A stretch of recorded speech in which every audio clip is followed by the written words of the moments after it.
বর্তমান যুগ ডিজিটাল ও স্মার্ট ডিভাইসের মানুষের দৈনন্দিন জীবনে একটু আরাম ও স্বস্তি এনে দিতে বিশ্বের নানা প্রান্তে বিজ্ঞানীরা নিরলস গবেষণা করে যাচ্ছে।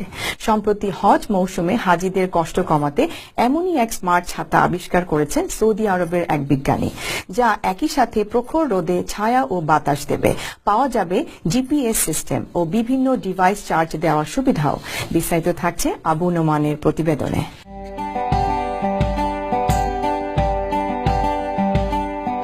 মরুভূমির দেশ সৌদি আরবে ভৌগোলিক কারণে সূর্যের তাপ তীব্র, 40 ডিগ্রির উপর এখানকার গড় তাপমাত্রা। হজের মৌসুমে লক্ষ লক্ষ হাজির ভিড়ে গরম বেড়ে যায় আরো বহুগুণ। প্রচন্ড এই গরমে হাজিদের স্বস্তি দিতে চেষ্টার কমতি নেই সৌদি কর্তৃপক্ষের। এবার হাজিদের কষ্ট কমাতে নতুন এক ধরনের ছাতা আবিষ্কার করেছেন দুই উদ্যোক্তা। তীব্র রোদে শুধু ছায়া নয়, ফ্যানের বাতাসও দিবে এই ছাতা। ছাতার সাথেই যুক্ত ছোট এই ফ্যান, যার বিদ্যুৎ সরবরাহ আসে সৌর প্যানেল থেকে। হাজিরা সাধারণত ছাতা ব্যবহার করেন রোদ থেকে বাঁচার জন্য। আগে কেউ ভাবেনি ছায়া ছাড়া অন্য কোনো সুবিধা পাওয়া যায় ছাতার মাধ্যমে।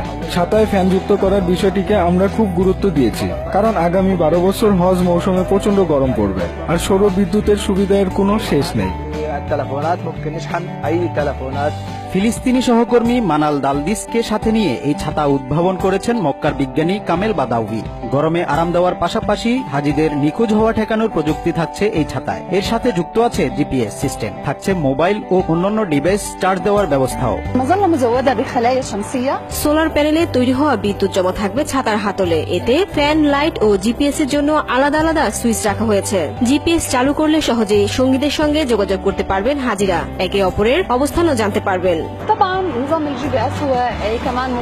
অনেক কাজের এই ছাতায় যুক্ত করা হয়েছে বেশ কয়েকটি সোলার প্যানেল। দুই উদ্ভাবকের প্রত্যাশা শুধু হাজিদের মধ্যে নয়, বরং বিশ্বের অন্যান্য দেশেও জনপ্রিয়তা পাবে এই ছাতা। Abu Noman, TVN24 news desk.